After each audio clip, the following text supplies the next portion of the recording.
விழாவை நாம் தொடங்கி இருக்கிறோம்.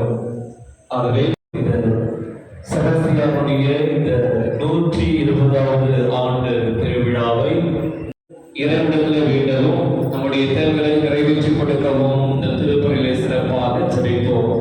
மேலும் இந்த திருப்பலிக்கு குடும்பத்தில் இருக்கின்ற ஒவ்வொருவருடைய கருத்துக்கள் நிறைவேறவும் அவருடைய உடல்நலம் வேண்டியும் நன்றியர்களாகவும் அவருடைய பணி சிறக்கவும் நன்றியர்களாகவும் இந்த அன்புக்குரியவர்கள் இந்த கொடியேற்ற திருப்பலியில் கோயில்களில் இருக்கிற